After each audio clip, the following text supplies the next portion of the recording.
चंद्रपुर गांव, जहां सूरज ढलते ही दरवाजे बंद कर लिए जाते थे। वहां की हवाओं में एक रहस्यमयी सन्नाटा था, जिसे लोग मंजुलिका की छाया कहते थे। किले की चोटी पर स्थित उस हवेली को लेकर लोगों में अनेक कहानियां प्रचलित थीं, लेकिन कोई सच्चाई नहीं जानता था। सब बस यही कहते कि वहां कोई है जो आज भी इंतजार कर रही है। इंतजार बदले का, इंतजार मुक्ति का।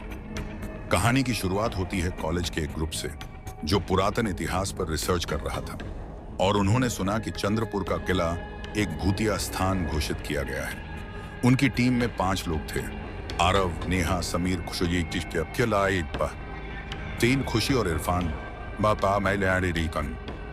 उन्होंने तय किया कि वो एक रात किले में रुककर सच्चाई का पता लगाएंगे। आरव खुद एक यूट्यूबर था और उसे कुछ अलग करने की चाह थी। वे सभी कैमरा, टॉर्च और जरूरी उपकरण लेकर रात 8 बजे चंद्रपुर पहुंचे। गांव के बुजुर्गों ने मना किया कि बच्चों मत जाओ वहां, मंजुलिका जाग गई है। पर आज की पीढ़ी किसे मानती है?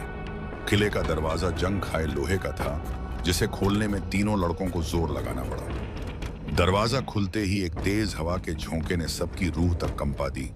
अंदर अंधेरा था, एक सड़ी हुई सी गंध हवा में तैर रही थी। उन्होंने कैमरे ऑन किए और किले की जांच शुरू की। दीवारों पर अजीब चित्र बने थे, जैसे किसी ने खून से बनाए हों।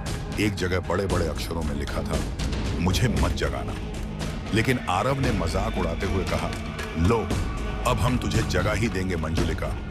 नेहा ने उसे चुप कराया, पर देर हो चुकी थी। किले का सबसे अंदरूनी हिस्सा था नर्तक कक्ष, जहां एक जमाने में राजा की दरबारिनों का नृत्य होता था। वहां अब सन्नाटा पसरा था, लेकिन दीवार पर एक पेंटिंग थी। एक सुंदर स्त्री, घुंघरू पहने, बड़ी बड़ी आंखें, लाल साड़ी में, जिसका चेहरा आधा जला हुआ था। खुशी बोली, ये कौन है? तभी पीछे से किसी ने फुसफुसाया, मैं हूं मंजुलिका। सभी ने मुड़कर देखा तो वहां कोई नहीं था, लेकिन कैमरे में एक हल्की सी छाया रिकॉर्ड हो चुकी थी। इरफान कांपने लगा, बोला, हमें यहां से चलना चाहिए। पर आरव ने कहा, इतनी दूर आए हैं, कुछ तो चाहिए ना सबूत। रात के ठीक 12 बजे किले की हवाएं रुक गईं, जैसे समय थम गया हो। समीर को एक कमरा दिखा, जिसमें लोहे की सलाखों वाला दरवाजा था।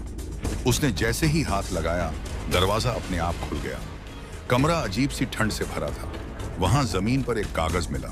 उस पर लिखा था, मुझे जलाया गया, मैं वापस लौटूंगी। तभी खुशी चिल्लाई, नेहा नहीं दिख रही। सब भागते हुए उस हॉल में पहुंचे जहां पेंटिंग थी। वहां नेहा बेहोश पड़ी थी और उसके हाथ में एक खून से सना हुआ घुंघरू था।